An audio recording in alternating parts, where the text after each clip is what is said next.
በአሜሪካ የምትገኙ ዲያስፖራ ኢትዮጵያኖች አስቸኳይ ማስጠንቀቂያ። የትራምፕ አስተዳደር ከ605,000 በላይ የሚደርሱ ስደተኞችን በጅምላ ካባረረ ወይም ማስ ዲፖርት ካደረገ በኋላ አሁን ደግሞ የፍርድ ቤት ትዕዛዞችን በመሻር 2 ሚሊዮን የሚጠጉ ህጋዊም ሆነ ህገወጥ ስደተኞችን በቀጣዮቹ ወራቶች ለማባረር ዝግጅቴን አጠናቅቄያለሁ ሲል አሳወቀ።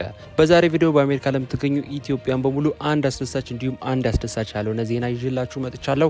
ሁለቱም መረጃዎች እጅግ በጣም ይመለከታችኋል። በአሜሪካ በምንም አይነት ሁኔታ ላይ ብትሆኑ መረጃ እጅግ በጣም ይመለከታችኋል፣ እንዲሁም ግዴታ ማወቅ ይጠበቅባችኋል። ስለዚህ በዛሬ ቪዲዮ የማሳውቃችሁ ይሆናል። ነገር ግን ከዛ በፊት እኔ ለማታውቁኝ ሰዎች ጆሲ ይባላለሁ። እንደዚህ አይነት ከዩኤስ ኢሚግሬሽን ጋር የተገናኙ ቪዲዮዎች ነው ማዘጋጀው። ስለዚህ በአሜሪካ በምንም አይነት ሁኔታ ላይ የምትገኙ ኢትዮጵያን ቻናሉን ሰብስክራይብ ማድረጋችሁን እንዳትረሱ፣ ቪዲዮንም ላይክ ያደረጋችሁ መጀመራችሁን እርግጠኛ ሁኑ። ወደ ጉዳያችን ንግባ። የዚህን ዌብሳይቱን ሊንክ ዲስክሪፕሽን ቦክስ ውስጥና የኮሜንት መጀመሪያ ላይ ያስቀምጥላችኋለሁ። ያስቀመጥኩላችሁ ሊንክ ተጠቅማችሁ ስትመጡ ዌብሳይቱን ልክ በዚህ በምትመለከቱት መልኩ ይከፍትላችኋል። እዚህ ጋር የምትመለከቱትን ኢሜጅ ወይም ታይትል አንድ ጊዜ ተነኩታላችሁ። ወደ ውስጥ ፔጅ ራሱ ሪዳይሬክት አድርጎ እንዲያስገባን። እዚህ ጋር እንደምትመለከቱት መግቢያ ላይ ነገርኳችሁን አንድ አስደሳች እንዲሁም አንድ አስደሳች ያልሆነ ዜና፣ ሁለቱም ማለት ነው እዚህ ጋር ተቀምጠው ትመለከቱታላችሁ። ስለዚህ አንድ በአንድ እየገባን የምናገር ይሆናል። በአሜሪካ ታሪክ ታይቶ የማይታወቅ የጅምላ ማባረር ወይም የጅምላ ማባረር ዘመቻ ወይም ማስ ዲፖርቴሽን የምንለው ነገር በቀጣዮቹ ወራቶች ማለትም ከፊታችን በሚመጡት ወራቶች የትራምፕ አስተዳደር ለማድረግ ውሳኔ ማስተላለፉ ገልጿል። የመጀመሪያው አስደሳች ያልሆነ ወይም የማያስደስተው መረጃ እንመልከትና ቀጥሎ ደግሞ አስደሳች ወደ ሆነው ዜና እንቀጥላለን። የመጀመሪያው የጅምላ ማባረር ዘመቻ ነው። የትራምፕ አስተዳደር ባለፉት አመታት ሁላችሁም እንደምታውቁት ከ605,000 በላይ የሚሆኑ ህገወጥ ስደተኞችን ማባረሩ ይታወቃል። በቀጣይም ይህን የጅምላ ማባረር ዘመቻ ወይም ይህንን ድርጊት ማለት ነው ይህ ማስ ዲፖርቴሽን የምንለውን አጠናክሮ ለመስራትና በቀጣዮቹ ወራቶች ከዛ በላይ የሚሆኑ ማለትም ከ605,000 በላይ የሚደርሱ ስደተኞችን ለማባረር እቅድ መያዙ ታውቋል። በአሁኑ ወቅት በአሜሪካ እስከ 20 ሚሊዮን የሚደርሱ ህገወጥ ስደተኞች እንደሚኖሩ ሪፖርት በማድረግ እነዚህ 2 ሚሊዮን የሚደርሱ ህገወጥ ስደተኞች ማለትም እሱ ህገወጥ ያላቸው የትራምፕ አስተዳደር ህገወጥ ያላቸው ነገር ግን ህጋዊ የሆኑ ሰዎችም ጭምር በውስጡ ይገኛሉ።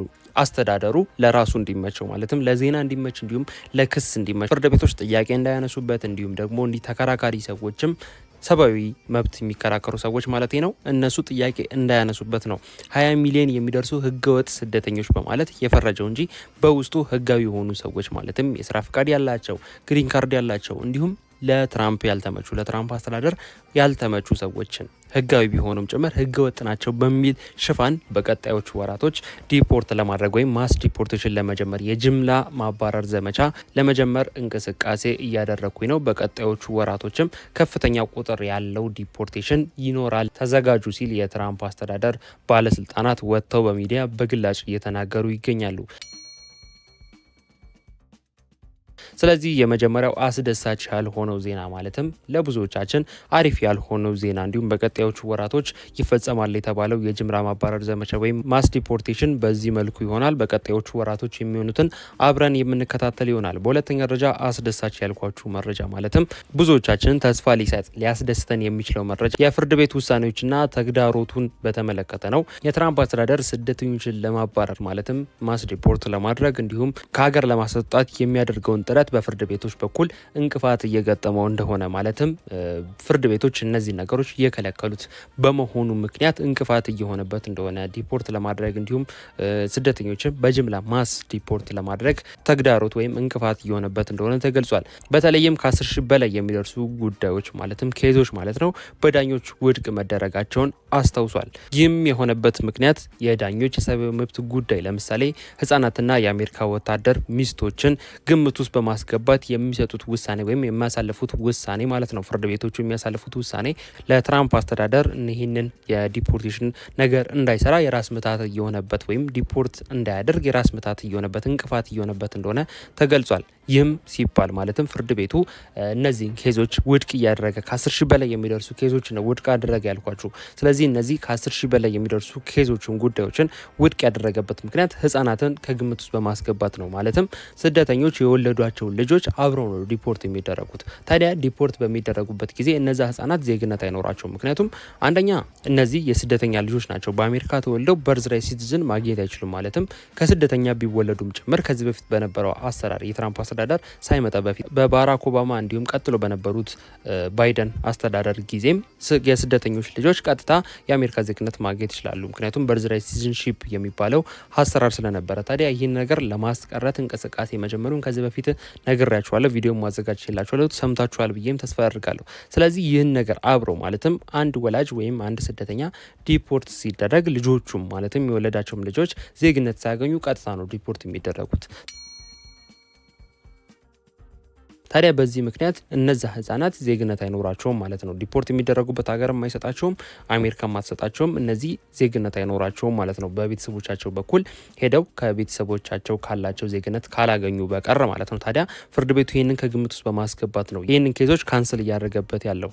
እንዲሁም ደግሞ የአሜሪካ ወታደር ሚስቶች ናቸው። ለምሳሌ ስደተኛ የሆነ ሰው ወይም ዜግነት ያገኘ ሰው ሊሆን ይችላል ወታደር ሆኖ ያ ወታደር ህይወቱ ቢያልፍ ወይም ደግሞ ውትድርና ዓለም ውስጥ ቢሆን ያለው እዛ ስራ ላይ ከሆነ ያለው እነዛ ሚስቶች ዲፖርት መደረግ የለባቸውም። ምክንያቱም ባላቸው ወይም ደግሞ የትዳር አጋራቸው ለአሜሪካ መንግስት ወይም ለአሜሪካን ደህንነት ለማስጠበቅ ነው ወታደር እየሆነ ያለው። ስለዚህ ይህ ነገር ሚስቶቹንም አብሮ ሊነካ አይገባ። ምክንያቱም ባሎቻቸውን እንዲሁም አጋራቸውን አሳልፈው ለሞት ለአሜሪካ አይበልጥም ብለው አሳልፈው ሰጥተዋል። በዚህ ምክንያት ህጻናትና የአሜሪካ ወታደር ሚስቶች ግምት ውስጥ በማስገባት ነው ፍርድ ቤቱ ከ10 ሺህ በላይ የሚደርሱ ኬዞችን ጉዳዮችን ውድቅ ያደረገበት የትራምፕ አስተዳደርን ማለት ነው። ስለዚህ ይህም ለአስተዳደሩ ማለትም ለአሜሪካ አስተዳደር ለትራምፕ አስተዳደር ማለት ነው የራስ ምታት እየሆነበት ይገኛል። ሌላኛው የኒውዮርክ ስቴት ተቃውሞ ነው። የኒውዮርክ ገዢ የሆኑት ማለትም የኒውዮርክ ከተማ ከንቲባ ማለት ነው ከፌዴራል መንግስት ጋር በስደተኞች አያያዝ ላይ ስምምነት ላይ አለመድረሳቸው ተገልጿል። ይህ የሆነበት ምክንያትም ምንድነው? ለስደተኞች የሚደረገው አያያዝ ማለትም ስደተኞችን የሚያዝበት አያያዝ ለነሱ የሚደረጉት ተድሎች እንዲሁም ደግሞ እንዲታሰሩ ዲፖርት እንዲደረጉ የመሳሰሉት አይነት ነገሮችን የኒውዮርክ ስቴት ገዢ የሆኑት ወይም ከንቲባው በፍጹም የማይቀበሉ መሆናቸው እንዲሁም ከፌዴራል መንግስት ስደተኞችን አሳልፈው እንዲሰጡ የስደተኞችን ቁጥር እንዲያሳውቁ ስደተኞች የሚገኙበትን አድራሻ ሼር እንዲያደርጉ ምናምን የመሳሰሉት አይነት ነገር እንዲያደርጉ ትዕዛዝ ቢደርሳቸውም ወይም ደግሞ መልእክት ቢደርሳቸውም እንኳን አሳልፈው እየሰጡ አይደለም። በዚህም ምክንያት ከፌዴራል መንግስት ጋር ማለትም ከትራምፕ አስተዳደር ጋር ማለት ነው ግጭት ውስጥ መግባታቸውና የትራምፕ አስተዳደርም እኚህን ገዢ ማለትም እኚህን ከንቲባ ከኒውዮርክ ለማስወጣት ለመቀየር እያሰበ ወይም እየተዘጋጀ እቅድ እያወጣ መሆኑ በብዙዎች እየተነገረ ይገኛል። ስለዚህ የዛሬው መረጃ ይሄን ይመስል ነበር። አሪፍ ኢንፎርሜሽን በግልጽ እንዲሁም በአጭሩ ዲቴል ለመግለጽ እንዲሁም ለማስረዳት እንደሞከርኩኝ ተስፋ አድርጋለሁ። ሀሳብ አስተያየት እንዲሁም ጥያቄ ካላችሁ ኮሜንት ላይ ጻፉልኝ። ስለ እነዚህ ስለነገርኳችሁ ጉዳዮች ምን ትላላችሁ? ሀሳባችሁን ኮሜንት ላይ አጋሩኝ። መግቢያ ላይ እንደነገርኳችሁ ለዚህ ቻናል አዲስ የሆናችሁ ሰዎች እንደዚህ አይነት ከዩኤስ ኢሚግሬሽን ጋር የተገናኙ ቪዲዮዎች ስለሆነ ማዘጋጀው ቻናሉን ሰብስክራይብ ማድረጋችሁን እንዳትረሱ። ቪዲዮንም ከመውጣታችሁ በፊት ላይክ ያደረጋችሁ ምን ያህል ቪዲዮን እንደወደዳችሁ እንደጠቀማችሁ አሳውቁኝ። ምክንያቱም ላይክ ባረጋችሁት ቁጥር ምን ያህል ቪዲዮን እየወደዳችሁት እየተመቻችሁ እየጠቀማችሁ እንደሆነ ስለምረዳ በርካታ አዳዲስ መረጃዎችን ቶሎ ቶሎ እንዳዘጋጅላችሁ ይረዳኛል። ስለዚህ ሁላችሁም ላይክ ያደረጋችሁ ምን ያህል እንደወደዳችሁት እየተመቻችሁ እንደሆነ አሳውቁኝ። በቀጣይ በሌላ ቪዲዮ በሌላ መረጃ እንገናኛለን። መልካም ጊዜ